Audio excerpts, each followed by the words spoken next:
با نشأ درویشی در ساز و دمادم زن، چون پخته شوی خود را بر سلطنت جم زن.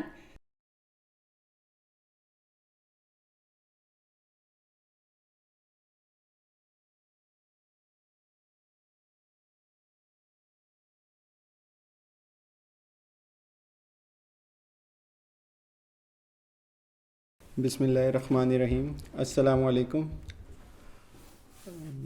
انا اعطیناک الکوثر فصل لربک وانحر ان شانئک هو الابتر. میں بغیر کسی تاخیر کے ریکویسٹ کرتا ہوں ڈاکٹر انجم طاہرہ سے آئیں اور آج کے لیکچر کا آغاز کریں. بسم اللہ الرحمن الرحیم. زبور عجم کا جو اس کے بارے میں خود علامہ اقبال کا شعر ہے وہ پڑھ کر، اور دوسرا حصہ جہاں سے میں نے پڑھانا ہے وہاں سے میں آپ کا یہ شروع کر دوں گی.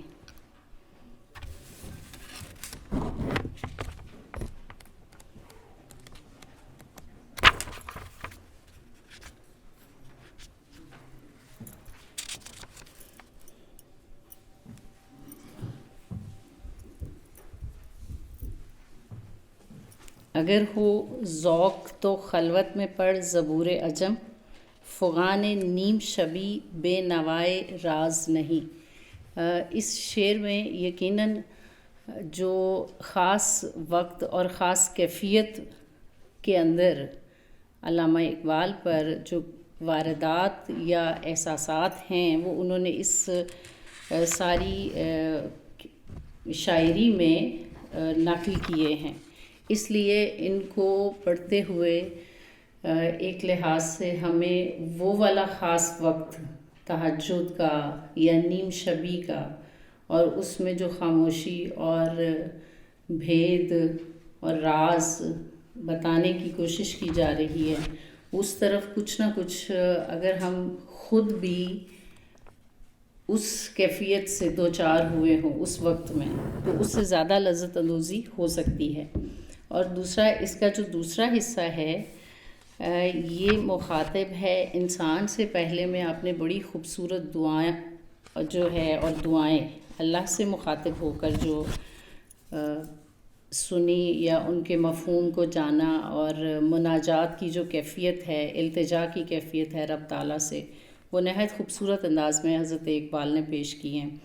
اس کے دوسرے حصے میں جو پہلا شعر ہے 616 صفحے پر، شاخ نہال سدرائی، نہال درخت، تو سدرہ یعنی سدرۃ المنتہا، وہ جو ایک بلندی پہ ایک عظیم درخت کا ذکر آتا ہے، تو اس کی ایک شاخ ہے. شاخ نہال سدرائی، یہ جو اس کے اوپر حمزہ ہے یہ گویا ای کے لیے یعنی تو کے لیے، مخاطب کے لیے ہے. سدرائی یعنی تو سدرہ کے درخت کی ایک شاخ ہے. شاخ نہال سدرائی، خار و خس چمن مشو، تو اس دنیا کے پراگندہ باغ کا خار و خس، تنکے یا گھاس پھوس نہ بن، منکر او گر شدی، اس کے اگر تم منکر ہو. یعنی جس کا ذکر حصہ اول میں ہے، جس سے مناجات کی گئی ہے، اس سے اگر منکر ہو، حق سے اگر منکر ہو، ٹھیک ہے. منکر خیشتن مشو، اپنے منکر نہ بنو. ہم نے جب بھی کبھی ادب میں کسی بھی زبان کے ادب سے واسطہ پڑھا ہو تو اس میں اپنی تخلیق پر خود قرآن کریم میں بھی بارہا اس کی طرف ذکر کیا گیا ہے. جب تک ہم اپنے وجود اور اس کی صلاحیتوں اور اس کی تخلیق اور اس کے اندر کی کائنات اور اس کے اندر کی دنیا کو جاننے کی کوشش نہیں کرتے ہیں، من عرف نفسہ، یعنی خود کو پہچاننے کی کوشش نہیں کرتے ہیں، تو ہمارے لیے دوسری چیزوں کے آگے بھی ایک حجاب قائم رہتا ہے. تو منکر او اگر شدی، میرے پاس وہ بڑے والی ہے، اگر تم اس کے منکر ہو، منکر خیشتن مشو تو اپنے منکر نہ بنو، اپنے وجود سے انکار نہ کرو، اور شکر گزار بنو کہ تمہیں ایک وجود اس نے روح کے ساتھ، احساس کے ساتھ اور فکر کے ساتھ عطا کیا ہے۔ نمبر 3 اس میں جو آپ کے حصے میں ہے، اس منتخب جو ہم نے کلام پڑھنا ہے، وہاں پہ ہم آ جاتے ہیں، 619 پیج ہے۔ درون لالا گزر چون صبا توانی کرد، به یک نفس گرای غنچه و توانی کرد۔ اس کے ساتھ میں دوسرا شعر بھی پڑھوں گی تاکہ وہ مفہوم دونوں کو جب ہم کریں گے تو وہ پہلے کا زیادہ اچھی طریقے سے سمجھ آ جائے گا۔ حیات چیست جہان را اسیر جان کردن، تو خود اسیر جہانی کجا توانی کرد۔ درون لالا، لالا کا پھول بہت باریک سی پنکھڑیاں اس کی ہوتی ہیں، 3 یا 4 پتیوں پر مشتمل ہوتا ہے، اور بہت اس کے اندر نفاست اور ڈیلیکیسی اور لطیف احساس دیتا ہے۔ درون لالا، لالا کے پھول میں سے، گزرنا، چن مانند صبا، صبح کی ٹھنڈی ہوا یا صبا کی مانند، توانی کرد، یہ توانستن کر سکنا یعنی کین اور کڈ کے معنی میں آتا ہے۔ لالا کے پھولوں میں سے صبا کی طرح گزر کر سکتا ہے، بیک نفس، ایک سانس سے، ایک نفس سے، گرہ غنچے، وا کردن ہوتا ہے کھولنا، گرہ غنچے وہ پھول بننے سے پہلے کی کیفیت اور کلی سے بعد کی کیفیت، وہ بہت آرام سے، آہستگی سے، نرمی سے، ایک سانس لینے سے یا ایک سانس لینے سے پہلے جس کی کہ آواز بھی نہ آئے، غنچے کی گرہ کو کھولا جا سکتا ہے ایک سانس سے، یعنی اس کو پھول کی صورت دی جا سکتی ہے ایک ہی سانس سے۔ زندگی کیا ہے؟ حیات چیست، زندگی کیا ہے؟ جہان را اسیر جان کردن، دنیا کو اپنی روح کا اسیر کرنا، دنیا کو اپنی روح کے گرد گھمانا، جبکہ یہاں معاملہ ہمارے ساتھ بالکل مختلف ہے۔ اس کے بعد ایک طنز بھی ہے، اور اس سے شاید پہلے والے جو 2 مصرے ہیں ان کی بھی سمجھ آ جائے۔ حیات چیست، زندگی کیا ہے؟ جہان را اسیر جان کردن، دنیا کو روح کے گرد، روح کی دنیا کی سیر کرانا یا روح کا قیدی بنانا، اپنے باطن میں جھانکنے کی صلاحیت پیدا کرنا ہی اصل زندگی ہے۔ تو خود اسیر جہانی، جبکہ تو خود جہان کا قیدی ہے، کجا توانی کر، تو کیسے کر سکتا ہے؟ کجا ہم عام اردو میں بھی استعمال کرتے ہیں، کیسے، کہاں، کس طرح سے، توانی کر تو کیسے کر سکتا ہے جب تو خود اسیر کرنے کی بجائے ایام کا مرکب نہیں راکب ہے قلندر، وہ خود پہ کسی چیز کو سوار نہیں ہونے دیتا، بلکہ زندگی کے اور دنیا کے اور فیصلوں کی جو لگام ہے اور باغ ہے وہ اس کے ہاتھ میں ہوتی ہے۔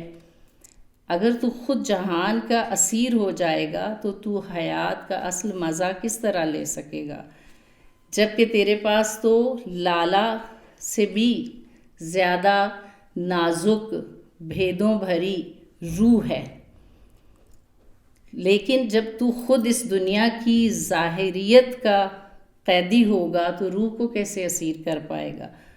مقدر است۔ اچھا، اس میں وہی چیز ہے جو ہم نے پہلے بھی وہ دیکھی کہ اپنے وجود کی پہچان کرنا، اور جب ہم کلام اقبال پڑھتے ہیں تو 2-3 قسم کے کردار ہمارے سامنے واضح طور پہ آتے ہیں۔ کلام اقبال میں خاص طور پہ خود انسان اور اس کی تخلیقی صلاحیتیں جو رب تعالیٰ کی طرف سے اس کو عطا کی گئی ہیں، اور وہ احساس کی دولت اور حس جو اس کے وجود میں اللہ نے اپنے آپ کو شناخت کرنے کی پیدا کی ہے۔ اس کے بعد یزدان یا رب یا خدا ایک بہت بڑا کردار جو ہے وہ ہمیں اقبال کے کلام میں نظر آتا ہے۔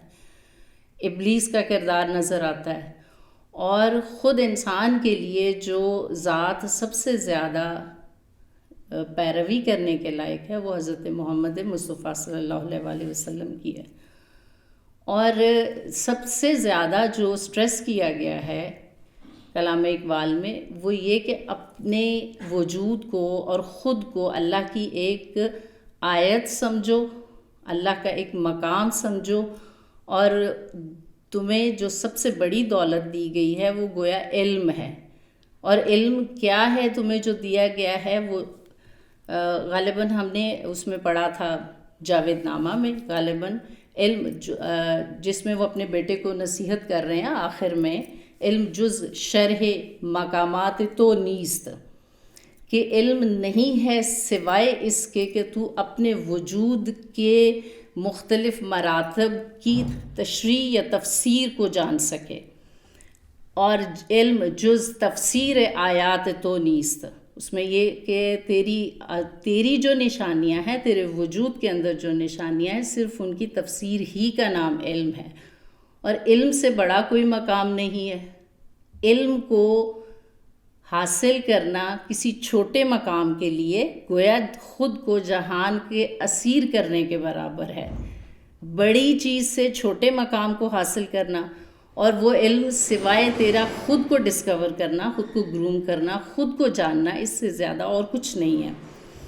اور اس کے علاوہ جاوید نامہ ہی میں جہاں انہوں نے اپنے بیٹے سے خطاب کیا ہے، اس میں جو نوجوان نسل کو ایک طرح سے ان کے اوپر ایک چوٹ کی ہے کہ ناقصاً منکر ز خود، یہ نااہل ناقص، ایک طرح سے ان کے ساتھ ناراضگی کا اظہار کیا ہے کہ یہ منکر ز خود اپنے وجود کے منکر ہیں، مومن بغیر دوسرے پر ایمان لاتے ہیں۔ ناقصاً منکر ز خود مومن بغیر، یعنی خود کو پہچاننے کی دعوت فکر اقبال میں ہمیں بار بار ملتی ہے۔ اس کے بعد اگلا شعر دیکھیں، مقدر است کہ مسجود مہر و ماہ باشی، مہر سورج، ماہ چاند، مسجود ملائک ہے، مسجود مہر ہے، مسجود ماہ ہے، اور سب کائنات کی سب نعمتیں اس کے لیے تسخیر کر دی گئی ہیں، اس کی غلامی میں دے دی گئی ہیں، اور اس کے بعد اسے خود کو اس جہاں میں اسیر کرنے کا کیا فائدہ، اور اس کا نتیجہ نکلے گا؟ یہ تقدیر ہے تیری کہ تو مسجود ہو مہر و ماہ کا، ولی لیکن ہنوز نہ دانی، لیکن تجھے ابھی تک نہیں معلوم، دانستن مصدر ہے جاننا، نہ دانی فعل مضارع نہیں، اسی سے دانا اور نادان بھی ہے، لیکن تو ابھی بھی نہیں جانتا، چہ ہا توانی کرد، یہ سوال ہے کہ تجھے آج تک نہیں معلوم کہ تجھے اپنے وجود کی اتنی صلاحیتوں اور اتنے اعزازات اور اتنے انعامات اور اکرام کی بارش کے باوجود تجھے کرنا کیا ہے؟ اگر زے میں کدائی من پھیولئی گیری، یہ اوپر سوال ہے اور ساتھ ہی جواب دے دیا ہوا ہے۔ ہم نے جتنا کلام آج تک پڑھا ہے اس میں دو چیزیں اور بھی نمایاں لگی کہ انسان کو اس کی حیثیت بھی بتلائی ہے، اور خود کو حضرت اقبال نے متلاشی بھی بتایا ہے، اور ان کے بہت سارے سوالوں کے جواب ان کو شاعری میں ان کے پیر روحانی حضرت مولانا جلال الدین رومی نے دیے ہیں، اور ان دونوں کرداروں نے ایک دوسرے کو ایکنالج کیا ہے، وہ زندہ رود جو ہے اس کی تعریف جب وہ آسمانی سفر پہ جاتے ہیں تو کتنی تعریف کرتے ہیں کہ یہ بڑے سوال کرتا ہے، اس کے دل میں ایک تڑپتا ہوا پریشان اور مضطرب اور سوالوں سے بھرا ہوا دل ہے۔ یہ مولانا جلال الدین رومی حضرت اقبال کی وہاں پر جو انٹروڈکشن کروا رہے ہیں وہ اس طریقے سے کرواتے ہیں، کہیں اقبال رومی کی تعریف کرتے ہیں اور ان سے سوالوں کے جواب لیتے ہیں، اور کہیں رومی اقبال کی تعریف کرتے ہیں۔ یہاں پر اقبال نے خود کو اپنے پڑھنے والوں یا اپنے بعد میں آنے والوں یا اپنے مخاطبین کو کہا ہے کہ آپ کا راہبر میں ہوں، میں نے یہ شاعری نہیں کی ہے۔ وہ ان کا ایک جو شعر ہے، نغمہ کھجاؤ من کھجاؤ ساز سخن بہانہ ایست، یعنی وہ خود کو شاعر کہلانا پسند نہیں کرتے کہ شاعری کیا اور کون سا شاعری کا جو ہے ساز سخن کچھ نہیں، یہ تو صرف ایک بہانہ ہے۔ سوئے خطار می کشم نوکھا یہ بی زمامرا، ایک ایسی اونٹنی جس کی لگام چھوٹ چکی ہے اور وہ بالکل بے لگام ہے، میں اس کو ایک راستہ اور ایک صف اور ایک ڈسپلن جو ہے وہ سکھانا چاہ رہا ہوں۔ یہاں وہ ان سے کہتے ہیں کہ تو جو مسجود مہر و ماہ ہے، تجھے نہیں معلوم کہ کیا کرنا ہے، تیرے لیے ایک راہبر، ایک استاد، ایک سوال کا جواب دینے والے، تیرے روح کی تشنگی کو آسودہ کرنے والے ایک دوست رہنما کی ضرورت ہے، اور وہ میں ہوں۔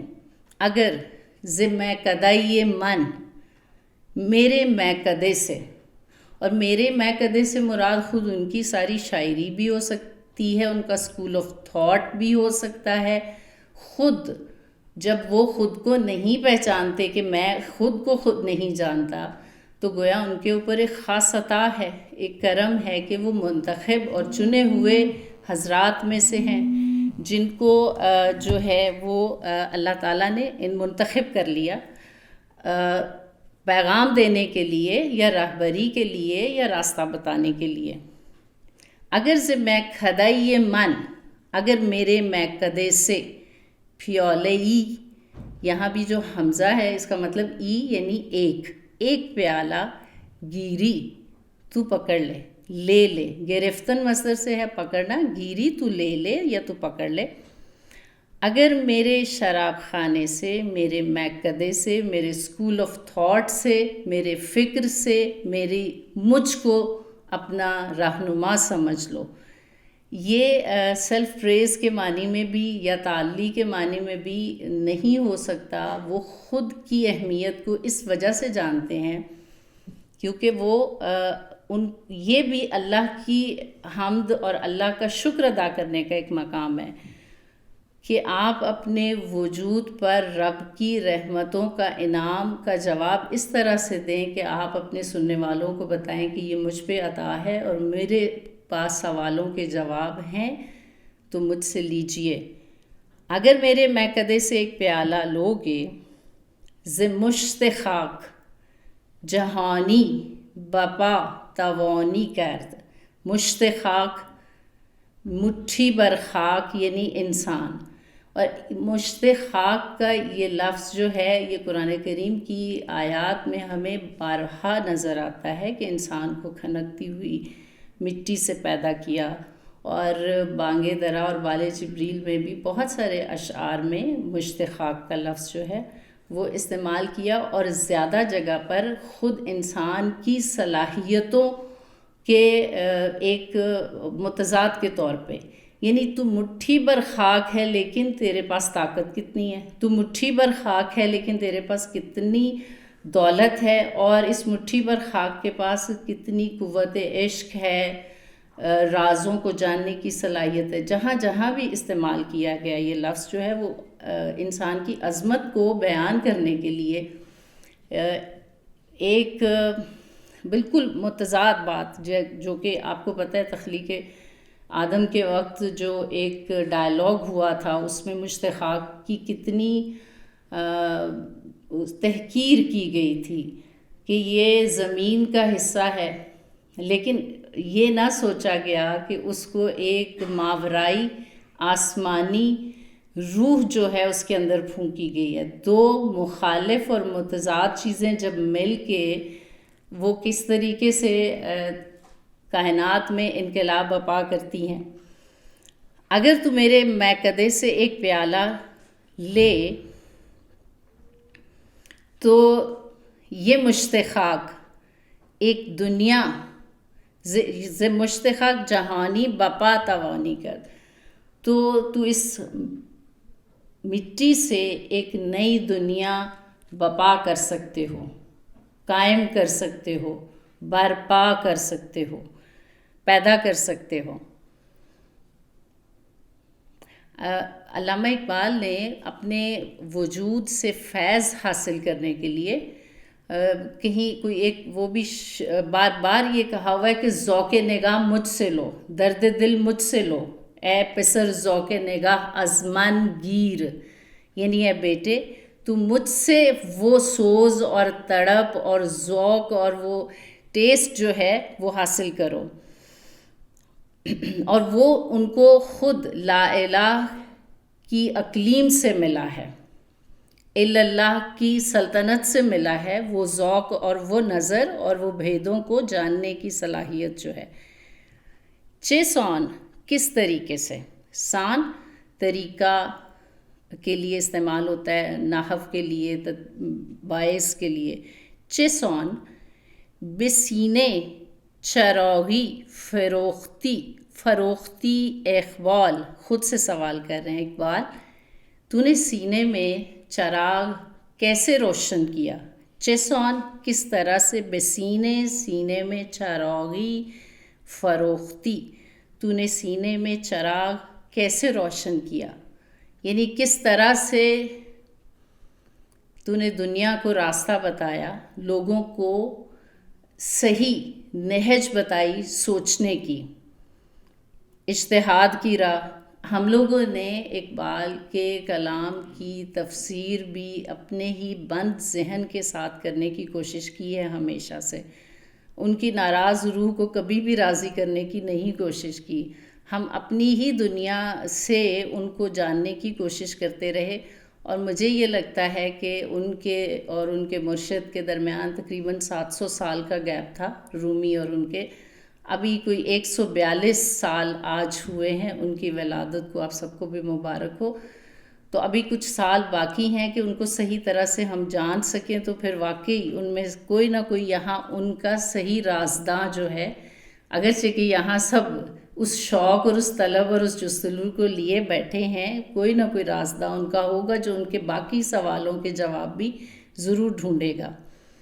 چیسون بسینے چراغی فروختی اقبال بخیش آنچه توانی به ما توانی کرد، جو جس طرح سے آپ نے اپنے ساتھ کیا ہے، بخیش اپنے ساتھ، آنچه توانی جو آپ اپنے ساتھ کر سکتے ہیں ہمارے ساتھ بھی کر سکتے ہیں.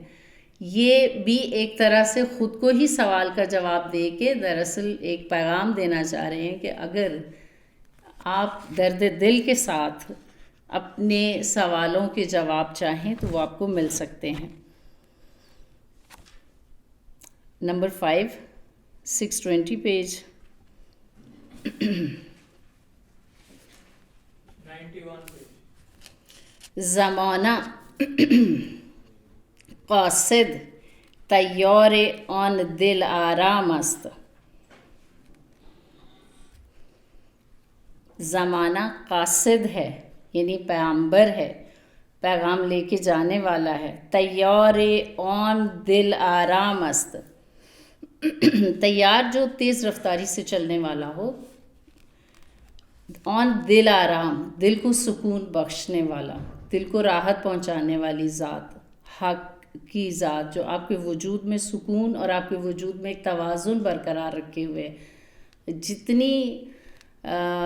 جتنی بھی پراگندگی اور منتشر خیالی سے انسان اپنی زندگی کی کسی نہ کسی فیز میں سے گزرتا ہے، اس میں قائم صرف اور صرف اس وجود کی وجہ سے ہے، جس کا نام روح بھی ہو سکتا ہے، اس کا احساس بھی ہو سکتا ہے. بہت سارے کرائسس میں سے جب آپ گزر جاتے ہیں اور پھر بھی اپنے آپ کو بعد میں بالکل قائم دائم محسوس کرتے ہیں، تو یہ وہ اس دل آرام کی وجہ سے ہے جو آپ کے دل میں جگہ بنائے ہوئے آپ سے محبت کرتا ہے جس کا کبھی ہمیں احساس بھی نہیں ہوا. زمانہ قاصد ہے، پیغام دینے والا ہے اس دل آرام کا. اس زمانے کے اندر آپ نے رہنا ہے اس خیال کے ساتھ کہ دل آرام آپ کے ساتھ ہے، اور اس میں سہنا بھی ہے کہ وہ آپ کے ساتھ ہے، اور سہنا بہت مشکل ہوتا ہے. اور جن انبیاء کرام نے سہا نہیں تھا اور اپنی قوم کے لیے ساری جب دلائل ختم ہو گئے تو عذاب کی دعا کر دی، وہ یقیناً روز قیامت کچھ نادم ہوں گے کہ ایک شفیق اور ایک درگزر کرنے والے دل آرام کے محبوب کی امت میں کس قدر عفو درگزر کا معاملہ تھا کہ جن کے پاس اختیار ہوتے ہوئے بھی، تجویز ہوتے ہوئے بھی، طلب ہوتے ہوئے بھی انہوں نے سزا کو روکے رکھا. اور یہ معاملہ تاریخ اسلام میں نبی کریم صلی اللہ علیہ وسلم سے لے کے اہل بیت تک کے تمام واقعات میں جو کہ امر ہوئے، ان سب کے پاس سب اختیارات تھے، مگر وہ سرخرو ہیں اپنی امت کو کسی بھی تمام تر دلائل کے پورا ہونے کے باوجود سزا کا مژدہ نہ سنا کر یا اس کی عبرت نہ سنا کر. زمانہ قاصد ہے، تیار آن دل آرام است. زمانے کے لیے بہت ساری باتیں جو ہیں وہ مثبت اور منفی ہمارے ادب میں موجود ہیں. عمر خیام نے سب سے زیادہ فارسی شاعری میں اس کے لیے بہت سارے جملے جو ہیں وہ بولے ہیں. ابلغ کہا ہوا ہے جو صبح اور شام کا ایک چتکبرا گھوڑا ہے، یعنی بڑا تیز رفتار جس کے جانے کا پتہ بھی نہیں چلتا، اور اس کے تمام انقلابات اور اس کی واقعات کی وجہ سے اس کو اچھے لفظوں سے یاد بھی نہیں کیا جاتا، لیکن یہاں کس قدر خوبصورت طریقے سے زمانے کو یاد کیا ہے جو پیام دینے والا ہے تمام تر تکلیف دہ صورتحال کے باوجود، جو کہ ہمیں ہر دور میں دنیا میں رہتے ہوئے اس دائرے میں جس کا نام زمین ہے اس میں رہتے ہوئے ہم فیس کر رہے ہوتے ہیں. اس کے باوجود اس کو اچھے لفظوں میں یاد کیا ہے زمانے کو. چے قاصدی، یہ کیسا قاصد ہے کہ وجودش تمام پیغام است، جس کا پورا وجود پورے کا پورا پیغام ہے. دوست کی طرف سے پیغام، اور قاصد کا لفظ جو ہے نا وہ ہمیشہ ایک رومانٹک سین میں جو ہے وہ بہت اچھا لگتا ہے. قاصد ہے زمانہ اس دل آرام کا جس کا پورا وجود ایک پیغام ہے، اور وہ پیغام یقیناً ایسا ہے کہ جس کی آغاز ہی اس غزل میں بہت خوبصورت طریقے سے کر دی گئی ہے، ایک محبت اور طلب کے ساتھ انسان کے اندر اللہ تعالیٰ کے ساتھ ربط اور ضبط جوڑنے کے لیے. گمان مبر کہ نصیب تو نیست جلوہ دوست. وہی بات کہ آگے وہ دوست یعنی دل آرام یعنی اللہ تعالیٰ کے لیے جو اپنی خواہشات ہیں ان کا اظہار کر دیا ہے. گمان مبر، بردن لے جانا، مبر مت لے جا یا مت سمجھ یا مت خیال کر. گمان مبر کہ نصیب تو، کہ تیرا نصیب نیست نہیں ہے جلوہ دوست، دوست کا جلوہ نہیں ہے، یہ نہ خیال کر. درون سینے، اصل وجہ یہ ہے کہ تیرے سینے میں ہنوز ابھی تک آرزوئے تو تیری خواہش خام است، خام ہے. اصل معاملہ یہ ہے کہ ابھی تو نے خود کو پختہ نہیں کیا، تیری طلب ابھی اس مقام پر نہیں پہنچی کہ تو جلوہ دوست کر سکے، جلوہ دوست، جمال دوست دیکھ سکے. عشق و محبت کی ایک بڑی خوبصورت جو ہے یہ لائن ہے اللہ تعالیٰ کے ساتھ ربط کی. گرفتم ان کے چون شاہین بلند پروازی. میں نے مانا، گرفتن ویسے پکڑنے کے لیے، لیکن فارسی میں یہ گمان کرنا، خیال کرنا، سمجھنا کے معنی میں بھی استعمال ہوتا ہے گرفتم این کے چو شاہین بلند پروازی، میں نے مانا یہ کہ تو شاہین کی طرح بلند پرواز ہے. بےہوش باش لیکن آگاہ رہ، ہوش میں رہ، سمجھ لے، ہوشیار رہ کہ صیاد ماں کوہن دام است، کہ ہمارے شکاری کے پاس بھی پرانا جال ہے. وہ جو انسان جو محب، جو معشوق عاشق کے دل کو اسیر کرتا ہے، وہ شکاری یعنی وہ دل آرام، یعنی وہ خالق، یعنی وہ صاحب جمال، وہ صاحب کمال جو ہے، اس کے پاس بھی تجھے اپنا اسیر کرنے کے لیے ایک صدیوں پرانا، ازل سے ابد تک کا ایسا جال ہے جس میں وہ تجھے اپنا اسیر رکھے گا. اور یہ کتنی خوبصورت بات ہے، اپنے آپ کے ربط کو اللہ کے ساتھ جوڑے رکھنے کے لیے یہ احساس کتنا خوبصورت ہے. بے اوج مشت غباری کجا رسد جبرائیل. مشت غبار یعنی انسان، یعنی مٹھی بر خاک کی بلندی. بے اوج، بے اور الف کو ملایا ہوا، اس میں سے ایک حذف کیا ہوا ہے. بے اوج مشت غباری، اس مشت غبار یعنی انسان کی بلندی پر کجا رسد، کیسے پہنچے گا جبرائیل امین. بلند نامی، بلند نامی او، کیونکہ حضرت جبرائیل علیہ السلام کی بلند نامی، او اس کی یعنی حضرت جبرائیل کی بلند نامی او از بلندی بام است. بام چھت کو کہتے ہیں یعنی آسمان.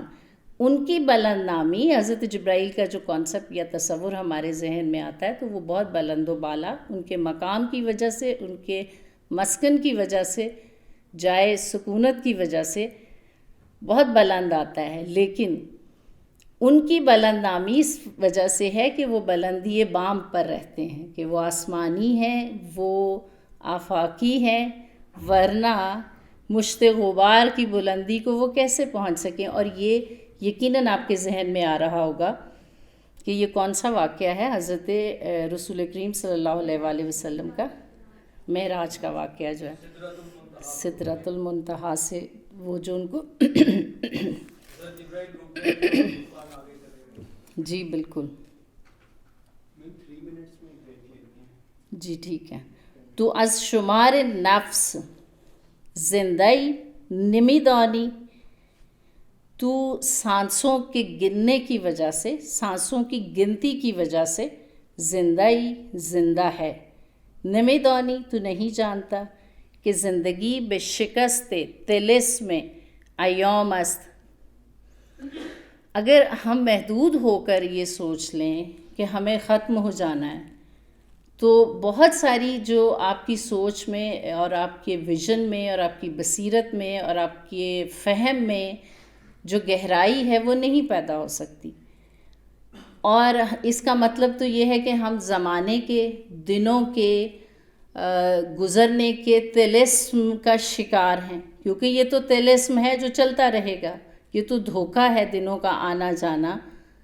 ورنہ جو وصل ہے یا اس جگہ سے دوسری جگہ جو سفر ہے، اس کی کوئی حیثیت نہیں ہے کہ آپ سمجھیں کہ کائنات یا دنیا یا سارے معاملات جو ہیں وہ ختم ہو گئے ہیں. اگر تو سمجھتا ہے کہ زندگی سانسوں کی گنتی کا نام ہے، تو گویا تو زندگی بے شکست طلسم ایام است. تو یہ مانتا ہے کہ زندگی ایام کے طلسم کی شکست کا نام ہے. تجھے یہ معلوم ہونا چاہیے کہ اصل زندگی یہ ہے کہ تو اس طلسم کو توڑ ڈالے، اس دھوکے سے باہر رہے اور زندگی کسی اور چیز کو سمجھے، اس کو نہ سمجھے. ز علم و دانش مغرب ہمین قدر گویم. مغرب کے علم و دانش کے بارے میں صرف یہ کہوں گا، خوش است آہو فغاں، آہو فغاں تا نگاہ ناکام است. اچھی ہے یہ آہ و فغاں ان کی مغربیوں کی اہل فرنگ کی تا نگاہ ناکام است جب تک کہ نظر، لیکن ان کی نظر یعنی ان کی بصیرت یعنی ان کی روح، ان کے باطن کی جو دولت ہے وہ اس میں ناکام ہے، اس کو سمجھنے میں ناکام ہے. من از حلال و چلیپا دیگر نئی اندیشیدن سوچنا ہے، فکر کرنا ہے، خیال کرنا ہے. اندیشہ وہ نگیٹو معنوں میں نہیں ہے جس کو ہم پنجابی میں کہتے ہیں اندیشہ کرنا، سوچنے کے معنی میں ہے. میں حلال یعنی اسلام اور چلیپا یعنی صلیب یا مغرب یا عیسائیت کے بارے میں اس سے زیادہ اور کچھ نہیں سوچتا کہ فتنہ دیگری در ضمیر ایام است، کہ ایک اور فتنہ برپا ہونے کو ہے جو زمانے کے ضمیر میں چھپا ہوا ہے. یعنی واقعات و حالات عیسائیت اور حلال کے بارے میں یہی بتاتے ہیں کہ کوئی اور فتنہ برپا ہونے کو ہے. اس سے مراد یہ کوئی تفرقہ پرستی یا تعصب کا نہیں ہے، مراد دو مخالف قوتوں کے آپس میں اختلاف اور اس کے بعد کوئی نیا انقلاب، کوئی نیا واقعہ سیاسی طور پر رونما ہونے کے بارے میں. بسم اللہ الرحمن الرحیم. یہ جو نمبر 10 ہے غزل 624 صفحے پر.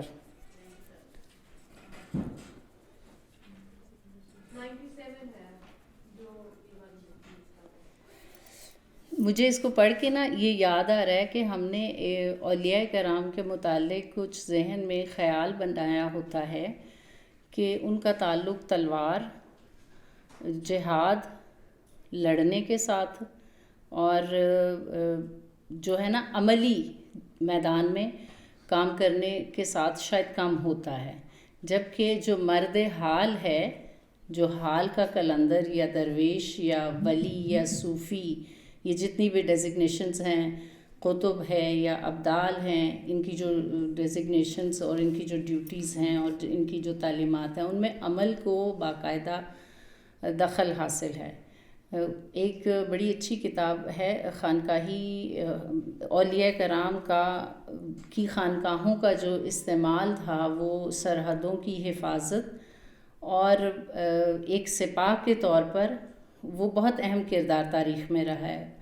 غالباً حضرت بایزید بسطامی کا کہنا ہے کہ 40 سال کی ریاضت کے سالوں میں خانقاہ کے دیوار کے ساتھ میں نے ٹیک نہیں لگائی. میں نے اس خانقاہ کی حفاظت کو ایک سپاہی کے طور پر اپنا فرض جانا. اور صوفی یا ولی یا درویش ہے بھی وہ جو حق کے لیے عملی طور پر بھی ہر میدان عمل میں کسی بھی حیثیت میں ضرور لڑتا ہے اور اس کو تعصب کی بنیاد پر سنگسار بھی کیا جاتا ہے، اس کو سر بازار کوڑے بھی لگائے جاتے ہیں اور بعد میں اس کو اکنالج بھی کیا جاتا ہے اور بڑے درد اور رقت سے اس کو یاد بھی کیا جاتا ہے.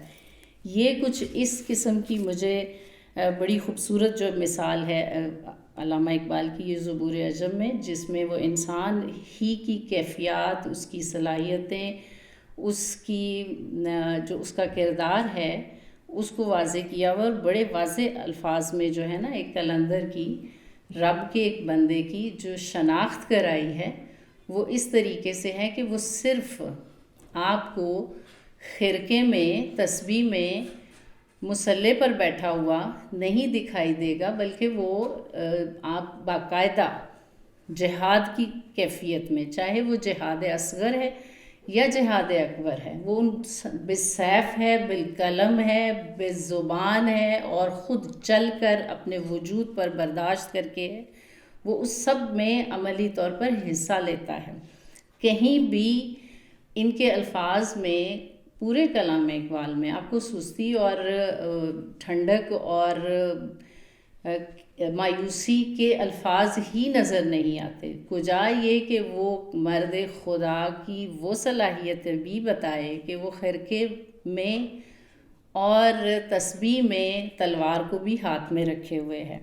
یہ اس طریقے سے جو ہے نا بڑی خوبصورت اس لحاظ سے یہ ہے. تکیے بر حجت و اعجاز بیان نیز کنند. تکیے یعنی ڈپینڈ کرنا، بھروسہ کرنا، حجت دلیل پر، اعجاز بیان یعنی موجز بیانی، اپنی گفتگو سے امپریس کرنا، اپنے قلم سے یا اپنی سخن سازی سے، اپنی باتوں سے کسی کو متاثر کرنا، نیز کنند کرتے ہیں. تکیے بر حجت و اعجاز بیان نیز کنند، کار حق گاہ بے شمشیر و سنا نیز کنند. لیکن وہ حق کا کام کبھی کبھی تلوار اور شمشیر سے بھی کرتے ہیں. یہ تلوار عملی طور پر زندگی کے مساف میں یا میدان میں، زندگی کی جنگ میں حصہ لینے کا نام ہے کہ کبھی تو وہ دلیل اور اعجاز گفتگو سے دوسروں تک ابلاغ یا ابلاغ بیان یا کمیونیکیشن یا ترسیل بیان کرتے ہیں، اور کبھی کار حق شمشیر و سنا سے کرتے ہیں. گاہ باشد کے تہے خیر کے زرہ می پوشند. کبھی ایسے بھی ہوتا ہے، گاہ کبھی کبھار، باشد ایسے بھی ہوتا ہے، یہ بودن مصدر سے ہے ہونا باشد. ایسے بھی ہوتا ہے کہ تہے خرقے، کہ اپنے خرقے جو صوفیانہ لباس ہے، درویش کا جو لباس ہے اس کو کہتے ہیں تہے خرقے، کہ خرقے کی تہ میں یا خرقے کے نیچے زرہ می پوشند، حفاظت کے لیے، دوسروں کی حفاظت کے لیے، دوسروں کو بچانے کے لیے سپاہی کے روپ میں زرہ بھی پہنتے ہیں. می پوشند پہنتے ہیں، پوشیدن پہننا، پوشش ہم کہتے ہیں جس سے کوئی چیز ڈھانپی ہوتی ہے تو وہ پوشاک بھی ہے اس سے. گاہ باشد کے تہے خیر کے زرہ می پوشند. کبھی ایسے بھی ہے کہ وہ خرقے کے نیچے زرہ پہنتے ہیں. عاشقان بندے ہالند، وہ میں نے جو آپ سے کہا نا کہ جو حال کا فقیر ہے، جو حال کا قلندر ہے، جو حال کا صوفی ہے، جو حال کا مرد رب ہے. اور مرد، اس سے پہلے بھی ہم کلاس میں بات کر چکے ہیں کہ مرد وہ ہے جس کے پاس درد کی دولت ہے، اور اس میں طریقت میں کوئی امتیاز نہیں ہے کہ وہ مرد ہے یا عورت ہے. جس کے پاس درد اور سوز کی دولت نہیں ہے تو خواہ وہ مرد ہے یا عورت ہے، وہ مردان خدا میں سے نہیں ہے. عاشقان بندے ہالند و چنن نیز کنند. جو بندہ حال ہیں، جو حال کے فقیر ہیں، جو حال کے عبد ہیں، جن کو اس کا کچھ ڈیپ مطلب اور بھی ہو سکتا ہے جو کہ زیادہ اس میں پھر آگے گفتگو جو ہے نا تھوڑی کنٹروورشل بھی شروع ہو جاتی ہے. کسی اور اب ڈومین کی بات شروع کر دیتے ہیں، کسی اور دنیا کی بات کہ جہاں پر بندگان حال جو ہیں وہ باقاعدہ کچھ ڈیوٹیز ادا کر رہے ہوتے ہیں. عاشقان بندے ہال اند و چھنا نیز کنند، اور وہ ایسے بھی کرتے ہیں کہ وہ عشق کی یہ صورت بھی رکھتے ہیں کہ وہ عملی صورت میں اپنا کردار نہایت ٹھوک کر حق کے ساتھ ادا کر رہے ہوتے ہیں.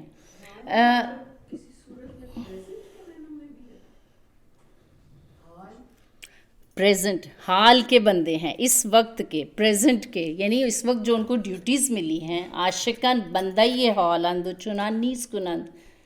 وہ جہاد بالقلم ہے نا، سب سے پہلے انہوں نے کہا ہے کہ جی وہ اعجاز بیان، ان کے پاس گفتگو کی صلاحیت ہے، ان کے پاس وہ پاور ہے اپنی گفتگو کو کمیونیکیٹ، اپنی بات کو، اپنی فکر کو پریویل کرنے کی، لوگوں کے اوپر اس کا اثر چھوڑنے کی، ایک اپنی فکر کے لوگوں کو اپنے گرد اکٹھا کرنے کی، لیکن اس کے ساتھ ہی وہ عملی صورت میں بھی کام کر رہے ہیں۔ ہم ایک جنگ سے رسول کریم صلی اللہ علیہ وسلم جب واپس آ رہے تو آپ نے فرمایا کہ ہم جہاد اصغر سے جہاد اکبر کی طرف لوٹ رہے ہیں، اور جہاد اصغر میں آپ جنگ کرتے ہیں تلوار سے، اور جہاد اکبر میں آپ نفس کے ساتھ جنگ کرتے ہیں، اور جو جہاد اصغر کرتا ہے وہ شہید اصغر ہوتا ہے، جو جہاد اکبر کرتا ہے وہ شہید اکبر ہوتا ہے، اور جو دونوں کرتا ہے وہ سید الشہداء ہوتا ہے، جنہوں نے بھوک پیاس تلوار اس سب کے ساتھ سفر کی مصیبتوں کے ساتھ جو کیا۔ تو عاشقان، اور ان کو سید سالار عشق بھی کہا جاتا ہے، اور ان سے بڑی تو کوئی مثال نہیں، نہ عشق کی، نہ جہاد کی، نہ ہی ضبط کی، اور نہ ہی اپنے پاس تدبیر ہوتے ہوئے بھی اس پر اس تدبیر اور تمام جو رصد تھی اور تمام جو اختیارات تھے وہ ان کے گرد طواف کر رہے تھے، اور انہوں نے اس کو کہا کہ بھاگ جاؤ یہاں سے۔ چون جہان کوہنے شود پاک بے سوزند اورا، یہ عاشقان، یہ بندہ یہ حال جب دنیا پرانی ہونے لگتی ہے تو اس کو جلا ڈالتے ہیں۔ پاک یعنی پاکی سے، یعنی فوراً، یعنی بالکل صفایا کر دیتے ہیں اس کا۔ بے سوزند یعنی سوختن، جلانا، بے سوزند جلا ڈالتے ہیں، اورا اس جہان کو۔ آگے شاید کوئی ایک شعر آئے گا بھی، اس سے پہلے بھی ہم بات کر چکے ہیں کہ انسان کے کردار اور اس کی طاقت اور اس کی عظمت اور اس کے جلال اور اس کے رعب پر جب اقبال بات کرتے ہیں تو وہ بڑے جوش میں آ کے کہتے ہیں کہ اللہ تعالیٰ نے لاڈ سے پوچھا، یہ آگے آئے گا بھی، ہم اس کا ہو سکتا ہے کہ بلکہ یہاں پہ ہی کر لیتے ہیں۔ یہ نمبر 627 پہ دوسرا شعر ہے، 14 نمبر غزل ہے۔ گفتند جہان ماں آیا بے تو می سازد، یہ اس کے ساتھ بھی تعلق ہے کہ جب دنیا پرانی ہوتی ہے تو وہ اس کو مکمل طور پر جلا ڈالتے ہیں۔ یہ آگے یہ جو 14 نمبر ہے نا غزل آپ کی، اس میں ہے گفتند انہوں نے پوچھا، انہوں نے سے مراد یہ وہ دلارام بھی ہو سکتا ہے، خالق بھی ہے، کارکنان قضاء و قدر بھی ہے، آپ کا رب ہے، آپ کا دوست ہے۔ انہوں نے پوچھا جہان ماں ہماری دنیا آیا بے تو می سازد، آپ کو اچھی لگی؟ یہ اختیار ہے آپ کو پوچھنے کا، آپ سے پوچھا گیا ہے کہ آپ کو یہ جہاں اچھا لگا۔ گفتم میں نے کہا نمی سازد، مجھے نہیں مناسب لگی، مجھے نہیں اچھی لگی، مجھے نہیں بھلی لگی۔ گفتن تو انہوں نے کہا برہم زن، تو اس کو ختم کر دو، اس کو درہم برہم کر دو اور نئی بنا ڈالو۔ ہاں جی، چون جہان کوہنے شود پاک بے سوزند اورا، وز ہمان آب و گل ایجاد جہان نیز کنند۔ وز یعنی و از یعنی اور اس سے، ہمان اسی سے، ہم آن اور اسی جہان سے، اسی مٹی سے، آب و گل یعنی اسی پانی مٹی سے، یعنی اسی آب و گل سے، یعنی اسی فطرت سے، اسی خاک سے، ایجاد جہان نیز کنند، اسی آب و گل سے ایک اور جہان پیدا کر لیتے ہیں۔ ہمیں سرمایہ خود را بے نگاہی بے دہند، اپنا سارا سرمایہ ایک نگاہ کے بدلے دے دیتے ہیں۔ اچھا، یہ اوپر جو بات ہو رہی تھی نا وہ جہاد اصغر اور جہاد اکبر سے، وہ مجھے ایک بڑی خوبصورت بات یاد آئی ہے کہ جہاد اصغر میں خون بہتا ہے اور جہاد اکبر میں خون پینا پڑتا ہے۔ جب آپ برداشت کرتے ہیں، صبر کرتے ہیں، گھونٹ پیتے ہیں، تو وہ آپ اپنے وجود کو زخمی کرتے ہیں۔ اس زخمی وجود کے ساتھ اس معاشرے میں رہنا، اور جو رہتا ہے وہ خلیفہ ہے۔ آپ صلی اللہ علیہ وسلم رہے، سہا اور خیال رکھا، بد دعا نہیں دی، معاف کیا، بارہا معاف کیا، ان کو بھی معاف کیا جن کے لیے پتہ تھا کہ کچھ نہ کچھ ہونے والا ہے ان کے ہاتھوں.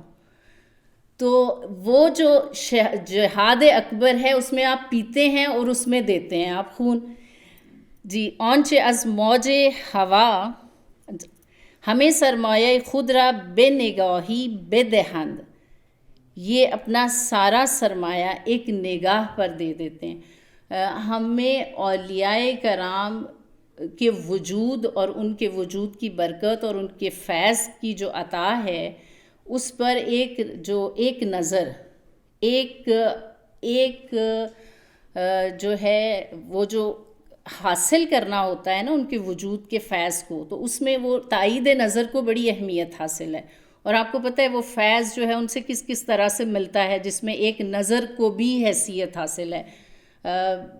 ہمارے ایک فارسی کے بہت بلکہ سب سے بڑے غزل کے شاعر جو ہیں ان کا ابھی میں اپنی دوست سے ذکر کر رہی تھی کہ ایک بڑا خوبصورت شعر ہے کہ میں اپنی مسئلے کو لے کر کل رات ایک پیر موغاں کے پاس گیا، میں کدے کے ساقی کے پاس گیا، جو سنا ہے کہ ایک نظر سے مشکل کو حل کر دیتا ہے. یہ حافظ شیرازی کا یہ کہنا ہے. شیخ سعدی شیرازی درویش کی جو اس کا جو کمال ہے کہ اگر کوئی بادشاہ یہ چاہتا ہے کہ وہ محفوظ سرحدوں کے ساتھ رات سکون سے سوئے تو اس کے پاس درویش کی دعا کا سہارا لازم ہے. یہ وہ ایک خاص جو ان کو عطا ہے درویشوں کے پاس. یہ ایک نگاہ پر بخش دیتے ہیں این چے قومیست کے سودا بے زیان نیز کنند. یہ کیسی قوم ہے، یہ کیسا گروہ ہے عاشقوں کا، یہ بندگان خدا کا کیسا گروہ ہے، قوم یعنی گروپ یا کیسی قوم ہے کہ یہ وہ سودا کرتے ہیں جو نقصان کا ہے. سودا بے زیان نیز کنند کہ وہ نقصان کا سودا کرتے ہیں. عشق مانند آنچه از موج ہوا با پر کوہی کردند. آنچه جو کچھ از موج ہوا کی لہروں نے با پر کوہی، کا تنکے کو کہتے ہیں، کا ہم پنجابی میں بھی کہتے ہیں، با پر کوہی کردند.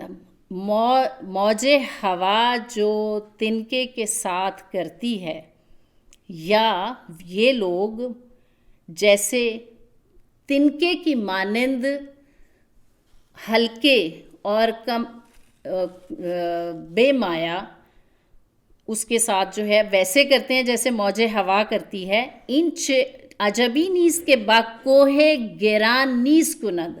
کچھ عجب نہیں ہے کہ یہ مردان خدا، یہ عاشقان خدا، عجبی نیز کچھ عجب نہیں ہے، کچھ حیرت نہیں ہے کہ یہ کوہ گراں کے ساتھ بھی ویسا ہی کریں.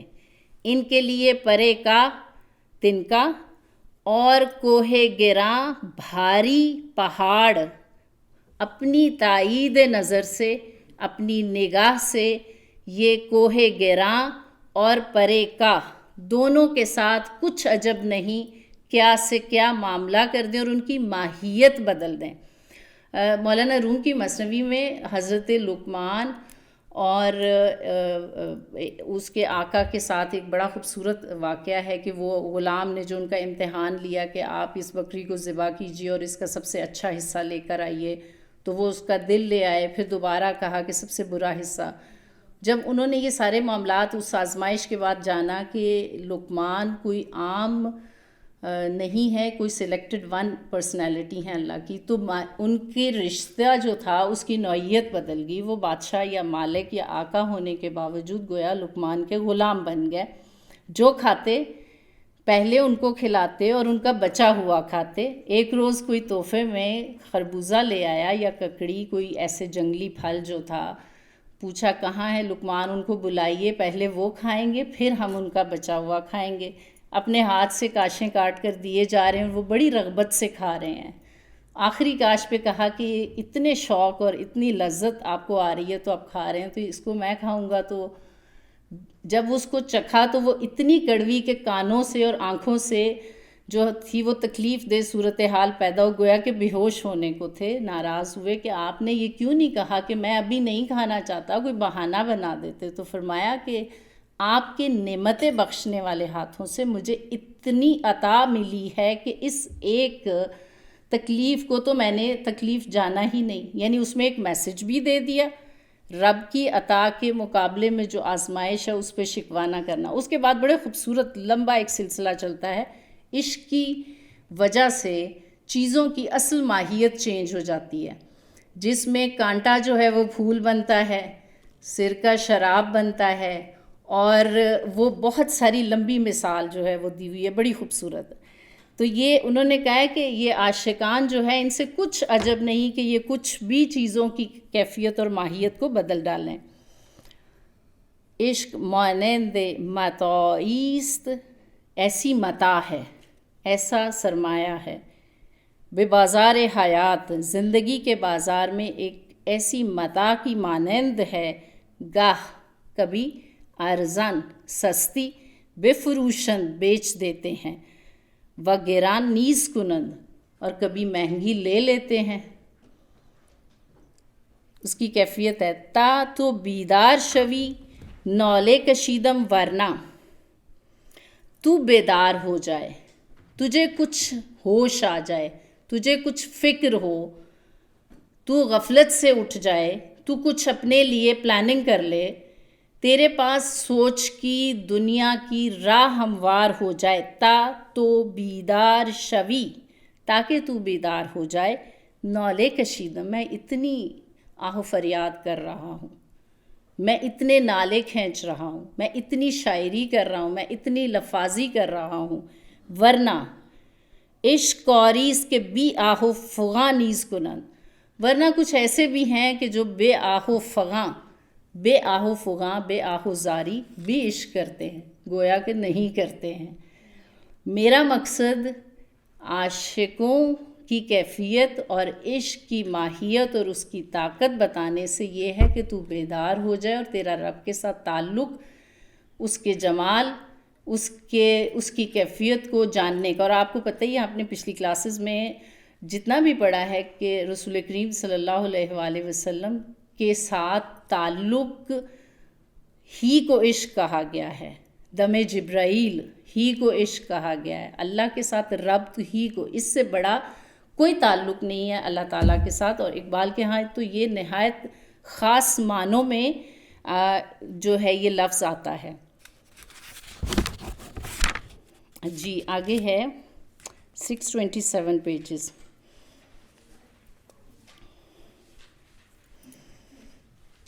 یہ بھی اسی طرح سے درویشی کے معنی میں ہے. با نشۂ درویشی، در ساز و دمادم زن، درویشی کی مستی کے ساتھ، فقر کی مستی کے ساتھ. یہ مقام جو ہیں وہ ہیں جہاں پر یہ موتی بکھیرتے ہیں. درویش یعنی موتی بکھیرنے والا، جہاں اختیار ان کے ہاتھ میں ہوتا ہے، جہاں یہ سارے معاملات کو اپنے سے دور کر لیتے ہیں. شریعت، طریقت اور معرفت سے اوپر کا جو حقیقت کا مقام ہے، یہ وہاں کے بندوں کی باتیں ہیں. خام سے پختہ ہونے کے مراحل کے بعد جس مقام پہ پہنچتا ہے تو وہ اس نے کہا ہے کہ وہ اس مستی کی کیفیت میں ہے. درویشی کی وہ والی مستی جو ہے اس کے ساتھ نباہ کر لو اور چلتے رہو، دمادم مسلسل چلتے رہو، اسی مستی میں گم رہو، محو رہو، مست رہو اس خیال کے ساتھ. چون پختے شوی، جب تو پختہ ہو جائے گا، خود را بر سلطنت جم زن، جمشید بادشاہ ایران کا، اور بہت جاہ و جلال، طاقت، شان و شوکت، اور ان کے ساتھ بہت ساری جو ہے کارنامے اور خوشحالی اور امن اور یہ دراصل ایک سیریز تھی جس میں بادشاہوں کو جم کہا جاتا تھا، جس میں ایک خاص بادشاہ جہاں سے ایرانیوں کے سال کا بھی آغاز ہوتا ہے، تو اس کی طرح یعنی بالکل شان و شوکت کے ساتھ، بڑے روب کے ساتھ، تمام اختیارات کے ساتھ اس کے اوپر قائم ہو جا. جب تو اپنے کردار کو، اپنے وجود کو، اپنی تربیت کو، یہ تربیت کے لیے بھی اللہ تعالیٰ یقیناً بندے کو چن لیتے ہیں. اس کو جب تطہیر نفس کا اللہ فیصلہ کرتا ہے تو بندے کو ضبط نفس دیتا ہے. جب وہ دیتا ہے تو اس کو پھر بہت ساری صلاحیتیں اور کنٹرول کرنے کا، اور اس کے بعد اس کو معرفت اپنی عطا کرتا ہے. اور جس کو رب کی معرفت مل جاتی ہے اس کے لیے سلطنت دنیا کی حیثیت وہ نہیں رہتی جو عام حکمرانوں کی ہے. جس کو چن لیا جاتا ہے وہ اس سلطنت کے اوپر اور شان سے بیٹھتا ہے اور بے نیازی سے بیٹھتا ہے اور سخی ہو کے بیٹھتا ہے. با نشۂ درویشی در ساز و دمادم زن چون پخته شوی خود را بر سلطنت جم زن. جب تو پختہ ہو جائے تو اپنے آپ کو جمشید کی سلطنت پر یا سلطنت جمشید پر قائم کر لے یا بٹھا لے. زدن مارنا ہوتا ہے لیکن یہاں بیٹھنے کے معنی میں ہے، یا اس تخت کے اوپر قائم رہ، اس کے اوپر بیٹھ جائے، اس کے اوپر تمکنت سے براجمان ہو جا. گفتن جہان ما آیا به تو می سازن. انہوں نے پوچھا ہماری دنیا کا تجھے پسند آئی؟ تو اس درویش نے کہا، گفتم کہ نمی سازد، میں نے کہا کہ مجھے اچھی نہیں لگی. گفتند، انہوں نے کہا کہ برہم زن، اس کو درہم برہم کر دو، اس کو بدل ڈالو اور نئی دنیا بنا ڈالو. در میں کدیہا، میں قدوں میں، دیدم میں نے دیکھا، شائست حریفی نیست، ایک بھی قابل مقابل نہیں ہے، کمپیٹنٹ کوئی بھی حریف نہیں ہے جس کے ساتھ میں مقابلہ کروں. کوئی بھی اس قابل نہیں جس کے ساتھ مقابلہ کیا جا سکے. در میں کدیہا یعنی جہاں سے معرفت ملتی ہے، خرابات جہاں سے راہ ملتی ہے، وہاں کوئی ایسا حریف نہیں ہے. بر رستم دستان زن، تو رستم دستان پہلوان کو کہتے ہیں، رستم پہلوان کے ساتھ ایک وہ کردار جو جنگجو کردار ہے، جو حق کے لیے لڑنے والا کردار ہے، جس کو لڑنے کا مزہ بھی آتا ہے اور جس کو لڑنے کا سلیقہ بھی آتا ہے. میں قدوں میں تو اب کوئی حریف نہیں رہا، اس لیے وہاں مت جاؤ. کسی رستم دستاں کے ساتھ، کسی رستم پہلوان کے ساتھ، کسی حق کے لیے لڑنے والے مرد خدا کے ساتھ دوستی بنا لے. با رستم دستاں زن یعنی بیٹھ یا اس کے ساتھ دوستی بنا یا قائم رکھ. با مغ بچے ہا کم زن، میں کدے میں وہ جو چھوٹے بچے ہوتے ہیں نا، پیر مغاں تو ساقی کو کہتے ہیں جو شراب معرفت پہ لاتا ہے اور در رب ذوالجلال اور در مصطفیٰ پہ لے کے جاتا ہے اور پھر لاتا ہے اور پھر حضوری اور عطا اور ڈیزگنیشنز وہاں پہ عطا کرواتا ہے، وہ ہے پیر مغاں. مغ بچے وہ جو جام محبت شربت شراب الہی پلاتے ہیں چھوٹے بچے، وہ بھی بہت رند ہوتے ہیں، بہت جاننے والے ہوتے ہیں، بہت بھیدی ہوتے ہیں. چھوٹے جو ہوتے ہیں کلب، آپ نے دیکھا ہوگا چھوٹوں کو کتنا کچھ پتہ ہوتا ہے.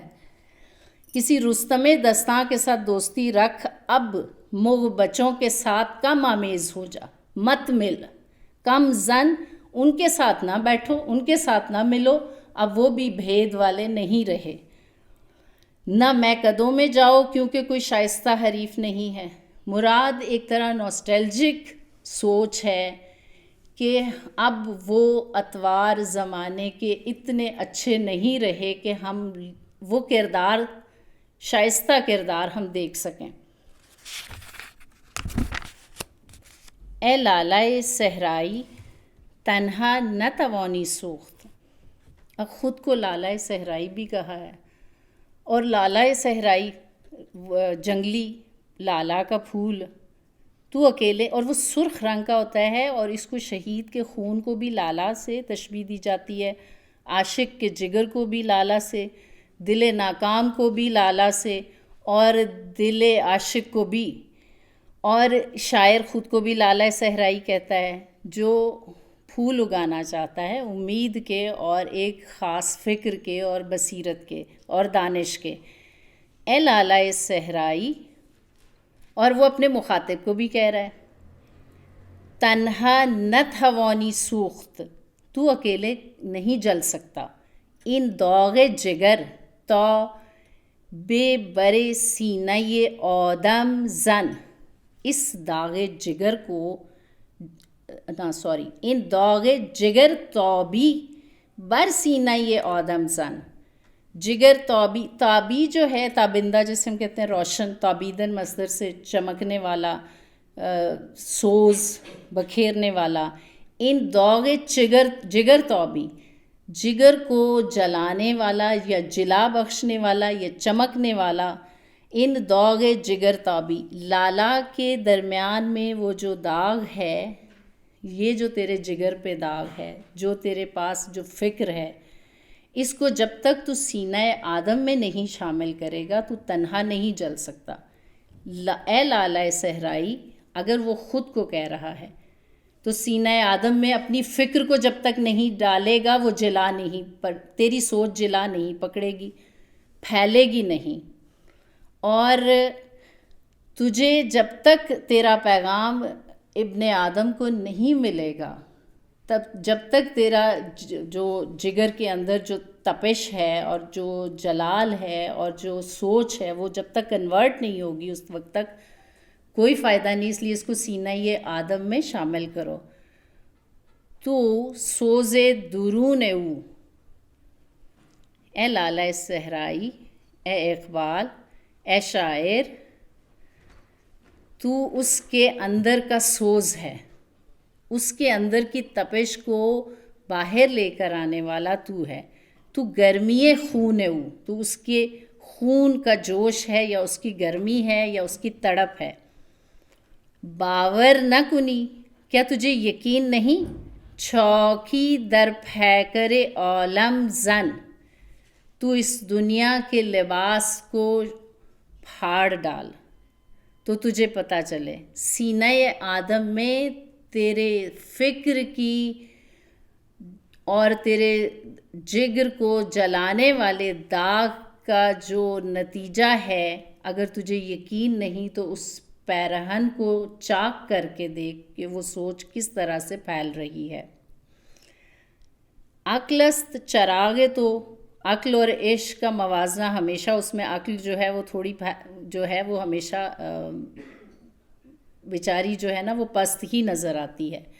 اگر تیرا چراغ عقل ہے، در راہ گزاری نہادن ہوتا ہے رکھنا، تو اس کو کسی راہ گزر پر رکھ دو.